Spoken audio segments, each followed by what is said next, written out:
Hello, science explorers, it's Justin again. We're back in the forest, and it's feeling a little lonely here.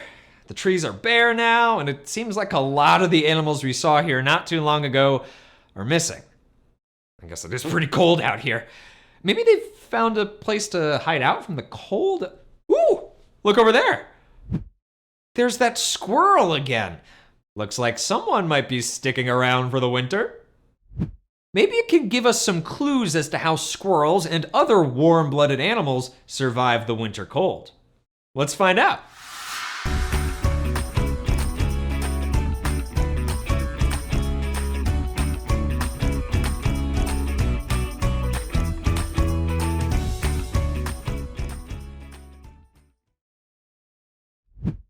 So, why do you think this squirrel is still out and about while many of the other birds and mammals seem to be hiding?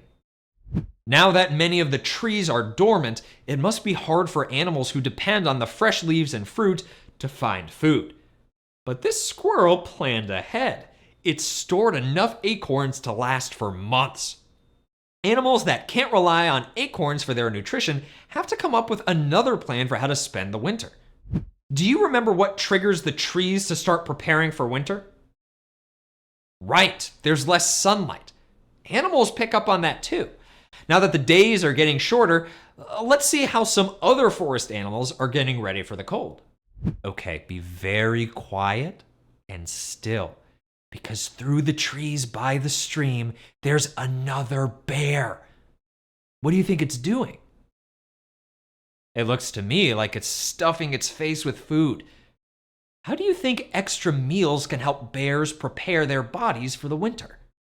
Eating a lot of food adds extra fat to the bear's body, which helps keep their bodies warm and insulated. Do you notice anything else different about this bear? Yeah, its fur is longer and thicker than when we last saw it. Let's find a less dangerous mammal so we can safely get a closer look at their fur. Here's a photo of a deer we saw earlier this season. And here's what it looks like during the winter. What about it looks different? Yeah, its fur looks much fluffier now than it did in the summer. This extra layer of fur is actually hollow, and it keeps snow from melting onto their bodies. It's a lot like when we wear big coats and hats to go out in the snow. It gives us an extra layer of protection from the cold, wet weather. And once the weather gets warm again, they'll shed the extra fur so they can stay cool in the summer heat. Deer are another mammal that can withstand the winter weather. They can eat dried twigs and grasses that might not be nutritious enough for other animals. Do you see how they're grazing closely together? They can keep warm with their extra thick fur coats and the combined body heat of their herd. Even with a winter coat on, I would have a hard time staying outside all winter long.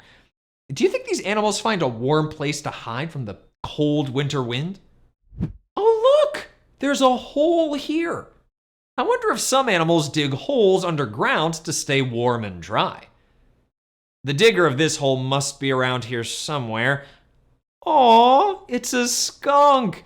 Some animals with paws will create burrows, tunnels dug under the ground to hide from predators and to use for shelter in the winter.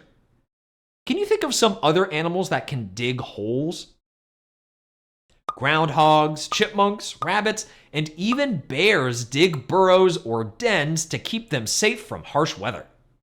Even though these animals have found ways to keep their bodies warmer, it's not always enough for all of them to withstand the cold weather and lack of food that winter brings. Just like trees, many mammals go into a type of dormancy too.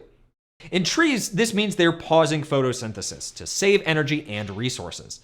So, what do you think dormancy might mean for animals?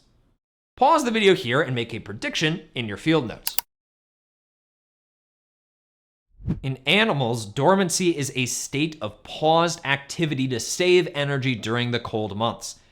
Animals that are dormant move, eat, and grow much less until their environment warms up and more food becomes available. There are a few different types of dormancy. Let's check back with some of the animals we've seen to see what type of winter rest they're having. Remember this prickly mammal? It's a hedgehog, all curled up and cozy in a nest it's made on the forest floor. It may look like it's sleeping, but it's actually hibernating. Hibernation is a type of dormancy in which animals slow their heart rate, lower their body temperature, and reduce their metabolism. That's the rate that we get energy from our food. This hedgehog probably ate as much food as it could find to store extra fat and energy for its hibernation. Since its metabolism is slowed down, that food will give it energy for much longer. Its body will wake them up once they sense the warmth of spring. Ooh, can you recognize these flying mammals under their wings? These bats are also hibernators. Since bats rely on insects as their main source of food, they need to hibernate during the winter until the bugs return from their own winter rest. Here's the bear again.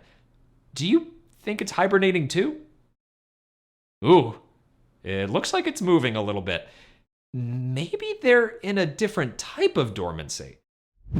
Mia, are bears true hibernators? No? Well, I always thought they were.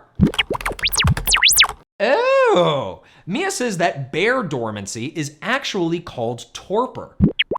Torpor is a lot like hibernation, where the body slows down to save energy. But animals in torpor wake up occasionally to eat food or warm their bodies. Chipmunks, skunks, and badgers all go into states of torpor for the winter too. Did you hear that? Finally, a bird! It sounds like a chickadee. This chickadee has grown some extra thick feathers to help keep it warm and toasty. Since it's up and moving around like usual, it must not be dormant either. But I haven't seen or heard any other birds. Where do you think they've gone? Are they hibernating or doing something else? Ooh, look up now. There's a huge flock of birds flying together. What direction do you think they're heading? They're flying south. They must be migrating. Birds have the advantage of flight, so instead of sticking out the cold, many bird species use this ability to migrate. Migration is the group movement of a species from one place to another. Some insects and deer can migrate too. These starlings will fly over 1,000 miles to Mexico, where the winter isn't nearly as cold as it is in the temperate forest, and where they'll still have plenty of plants and insects to eat. They'll then fly back to the forest in the spring when it starts getting too hot there. 1,000 miles. That must take a lot of energy. How do you think birds prepare for that kind of trip?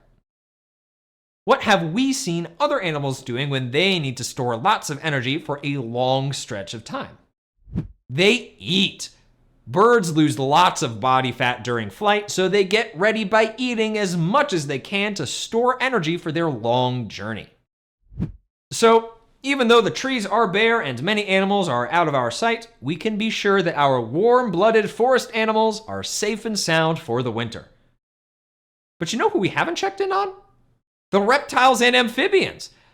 Next time, let's explore how the cold-blooded animals are getting ready for winter. Thanks for coming out in the cold with me today. Remember, the wildest discoveries are yet to come. Until our next journey, science explorers. Hey, hey.